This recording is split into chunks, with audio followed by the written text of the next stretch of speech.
Hermano, nahack ba ang Facebook page mo? Mì nắng đen lại đã chín nắng xuống, mì nắng xuống lại đã chín nắng đen. Nó cũng mới là tập lòng muốn, chỉ không ai mua được của dạng mì lạnh. Quá mùa đen đã thảo người luôn, ở vùng bế khuẩn, nghe bị kèn. Giờ để ra mà để ra tạm kèn áo mê cắm mắt ai ha. At remove ka sa pagiging admin sa sarili mong Facebook page na mismong ikaw ang gumawa? Ba? Teka. Nắng đen là ta chín nắng xuống, mì nắng xuống là ta chín nắng đen. Mì nắng đen là ta chín nắng xuống, mì nắng xuống là ta chín nắng đen. So, nakaka-stress, di ba? Lumapit ka sa mga taong pwede kang matulungan, nag-search ka sa social media, ng tutorial, nakaabot ka ng YouTube, pero wala kang makitang accurate na solusyon sa iyong problema. So, hermanos, wag na tayo magpaligoy-ligoy pa, bawiin na natin yung Facebook page mo. Okay, pupunta tayo sa ating Facebook page app. Then dito sa ating profile, scroll down, then tap on Help Center.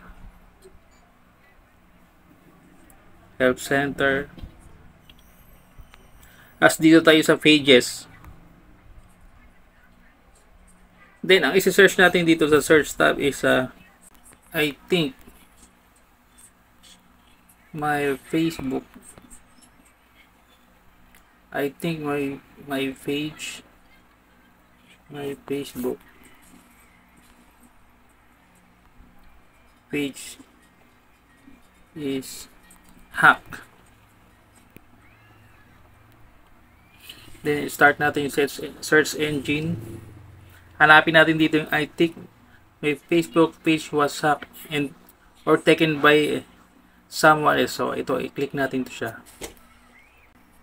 Tapos hanapin natin dito yung file a report. Ito po.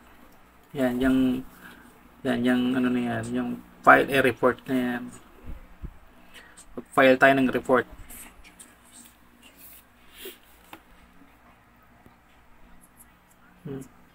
I have an issue accessing my page. This one is for people who lost their page admin status because of one of the page admins was hacked. Which page did you lose access to? Did an unknown user who should not be associated with your page remove your admin access? Click nyo po yung yes. Yan.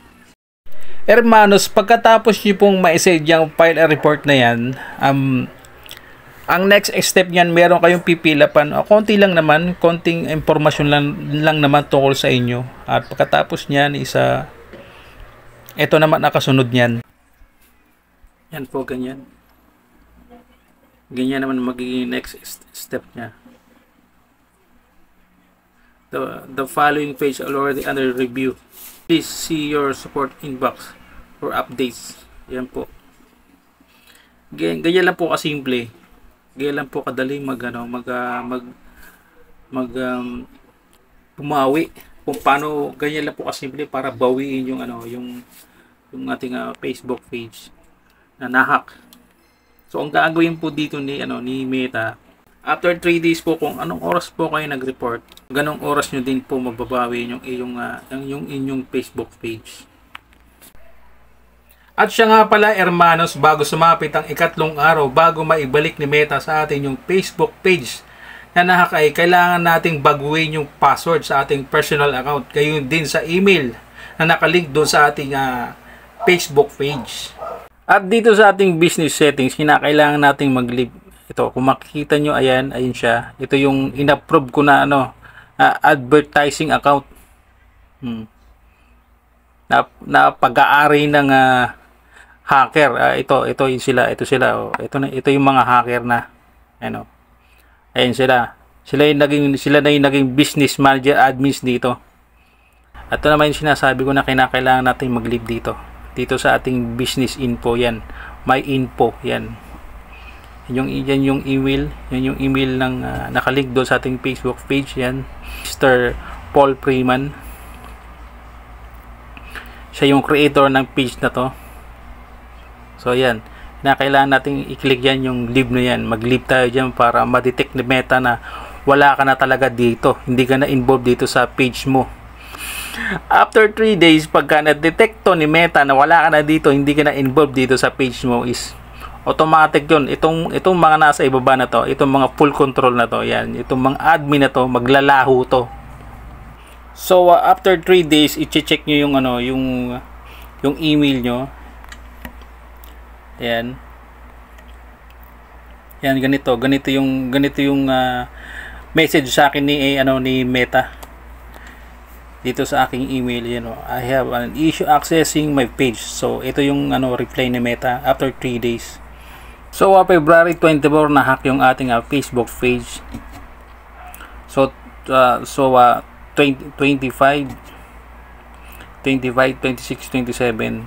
So yun, alas 11 ng gabi ako nag-report. So alas 11 rin ng gabi nag-send ito si Meta sa akin ng ganitong email na nagsasabing, "Hi Paul, we finished restoring your admin access to the page you contact us about. Here are some things we recommended you to do." O yan, ganyan. O. So pag nakatanggap kayo ng ganitong klaseng email, ayan, meron pang mga link dito. Review your other serious tips. Yan. Yan. If you have any other question about your Facebook account, you can learn more in the help center. Ayan. And thanks. Diba? Thank you talaga. Maraming salamat. So yun, pagka nakatanggap ka na kay Meta ng email na na-restore na yung pagiging admin mo sa iyong Facebook page, is ang gagawin mo lang is i-search mo na lang sa yung search engine sa iyong personal Facebook account, i-search mo yung sarili mong page, tapos dun yun pwede mo siyang i-manage. Merong tab doon na manage account. Yun na, ganun lang po kasimple. Hindi mo na po kailangan ng pagbayad ng paid support.